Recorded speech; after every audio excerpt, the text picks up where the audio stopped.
गंगोर राजस्थान, मध्य प्रदेश, गुजरात और उत्तर भारत के कई अन्य राज्यों में मनाए जाने वाला एक बहुत ही प्रमुख लोक पर्व होता है। ये व्रत और उत्सव मुख्य रूप से महिलाओं द्वारा किया जाता है, जिसमें वह भगवान शिव जी और माता पार्वती की पूजा करती हैं। होली के अगले दिन से ही शुरू हो जाता है। ये 17 दिनों तक इसमें पूजा चलती है और आखिरी दिन में इसका मुख्य दिन होता है और लास्ट दिन में विसर्जन होता है। तो आइए जानते हैं इसके बारे में डिटेल में इस वीडियो में। तो गणगौर जो है उसकी जो तिथि है वो हर साल अलग-अलग होती है, क्योंकि ये हिंदू कैलेंडर के हिसाब से होता है और इस दिन विवाहित महिलाएं अपने पति की लंबी आयु सुख समृद्धि के लिए व्रत का पालन करती हैं। जबकि जो अविवाहित महिलाएं हैं, जो अविवाहित कन्याएं हैं, वो अच्छे वर की प्राप्ति के लिए इस व्रत को करती हैं। अब गणगौर 2025 की तिथि अलग है, जैसे 2024 में अलग दिन पड़ा था, तो ये अलग-अलग दिन पड़ता है। लेकिन गणगौर का जो पर्व है होली के दूसरे दिन से आरंभ होकर चैत्र शुक्ल तृतीया को संपन्न होता है। तो हर साल जिस दिन होली शुरू होती है, होली मनाई जाती है, उसी के पास ये त्योहार चल जाता है। ये उत्सव 17 दिन तक चलता है, जिसमें महिलाएं माता पार्वती, गौर और भगवान शिव जी गण की पूजा करती हैं। तो गणगौर जो पूजा का प्रारंभ होता है वो होता है 14 मार्च 2025, जो कि होली का दूसरा दिन होता है। गणगौर तृतीया मुख्य पर्व होता है। तिथियां अलग होती रहती हैं, लेकिन जो इसका पूजा का समय होता है, प्रारंभ का समय, मुख्य पर्व जो तृतीया का समय और विसर्जन का समय, वो उसके हिसाब से ही होता है होली के बाद से। अब गणगौर की जो पूजा विधि है वो थोड़ी अलग हट करके होती है। होती वही है कि पूजा पाठ करना है, भगवान को सच्चे मन से याद करना है, सुबह उठ के नहाना धोना है, लेकिन इसमें कुछ खास होता है। जैसे कि गणगौर की मूर्तियों का निर्माण किया जाता है इस दिन। जो भी घर की महिलाएं होती हैं, कन्याएं होती हैं, वो मिट्टी, गोबर या लकड़ी से गणगौर, गौरी माता और ईसर भगवान शिव की मूर्तियां बनाती हैं। इन मूर्तियों को सुंदर वस्त्रों, गहनों से सजाया जाता है। होली के दूसरे दिन से 17 दिनों तक महिलाएं गणगौर माता की पूजा करती हैं। हर दिन प्रातः स्नान करके माँ गौरी को कुमकुम, अक्षत, मेहंदी, चूड़ी, बिंदी और सुहाग सामग्री चढ़ाई जाती है। पानी से भरे घड़े पर दूब, घास और पुष्प अर्पित किए जाते हैं। गणगौर माता के लोकगीत गाए जाते हैं, जिनमें माता पार्वती और भगवान शिव की कथाएं होती हैं। विवाह योग्य कन्याएं पूरे 17 दिन उपवास रखती हैं। अब गणगौर तृतीया जो होता है, मुख्य दिन की जो पूजा विधि होती है वो थोड़ी हटके होती है। इस दिन माता पार्वती का श्रृंगार किया जाता है। उनकी मूर्ति को चूड़ी, बिंदी, सिंदूर, काजल, महावर आदि से सजाया जाता है। सुहाग सामग्री अर्पण की जाती है, जैसे चूड़ी, सिंदूर, कुमकुम, वस्त्र, नारियल, मेहंदी और माता गौरी को ये सब चढ़ाए जाते हैं। जल से भरे घड़े पर धूप जो होती है और फूल अर्पित किए जाते हैं। महिलाएं माता पार्वती को जल अर्पित करते हुए प्रार्थना करती हैं। महिलाएं लोकगीत गाती हैं और माता गौरी का आह्वान करती हैं। इसके बाद जो गणगौर विसर्जन होता है उसका दिन आता है। चैत्र शुक्ल चतुर्थी गणगौर तीज के अगले दिन गणगौर माता की मूर्तियों का जल विसर्जन किया जाता है। महिलाएं नदी, तालाब या कुंड में मूर्तियां प्रवाहित कर सुखी जीवन की कामना करती हैं। गणगौर पूजा का बहुत ज्यादा महत्व होता है। विवाहित महिला अपने पति की लंबी उम्र और समृद्धि के लिए इस व्रत को करती हैं। जो अविवाहित कन्याएं होती हैं, वो अपने मनचाहे जीवन साथी को पाने के लिए गणगौर माता की पूजा करती हैं। सामाजिक एकता के लिए भी त्योहार बहुत ज़्यादा सिग्निफिकेंस रखता है और ये पर्व स्त्रियों को एक दूसरे के साथ मिलने और उत्सव मनाने का अवसर प्रदान करता है। इसे महिलाओं के सौभाग्य, मंगल कामना और पारिवारिक खुशहाली से जोड़ा जाता है।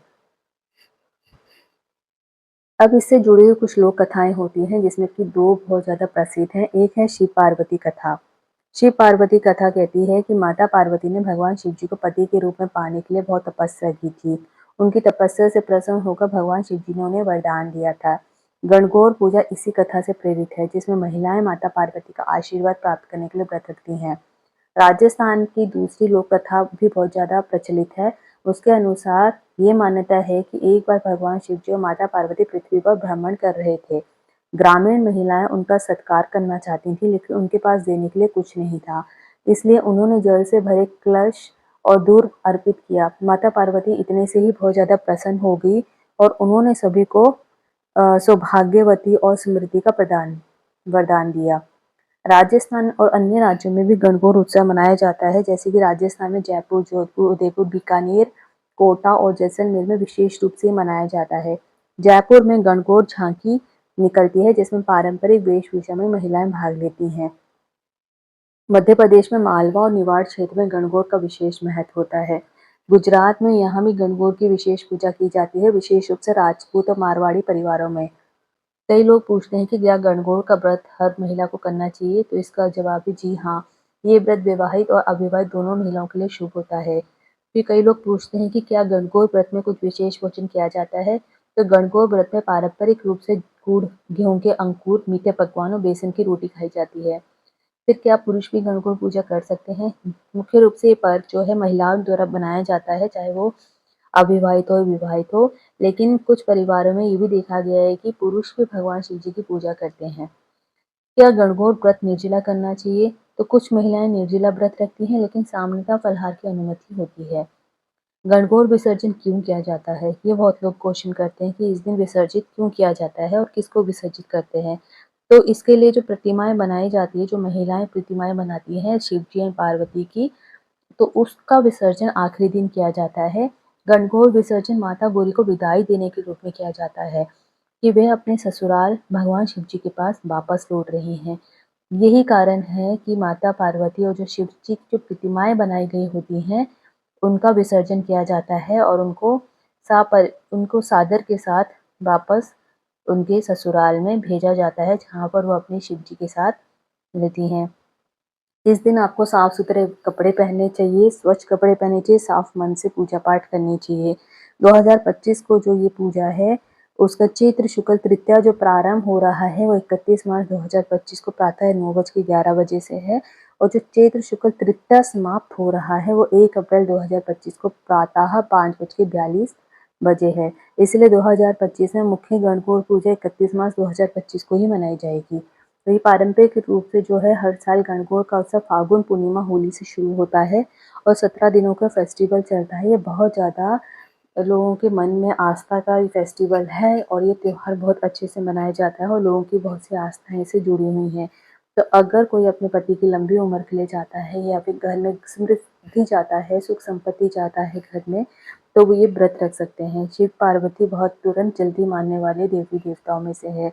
या फिर अगर कोई अविवाहित लड़की है जो अपना मनचाहा पति पाना चाहती है, मनचाहा वर पाना चाहती हैं, तो शिव जी और पार्वती की कहानी से ही इंस्पायर्ड होकर के वो भी व्रत रख सकते हैं, ताकि उनको भी शिव जी जैसा पति मिले। और अगर वो चाहें तो ये व्रत रख सकते हैं, इसमें कोई भी हानि नहीं है। मुख्य रूप से ये जो व्रत होता है वो महिलाएं ही रखती हैं, लेकिन अगर कोई पुरुष रखना चाहे जो कि शिव जी का बहुत बड़ा भक्त हो, तो वो भी इस व्रत को रख सकते हैं, इसमें कोई भी दिक्कत नहीं है।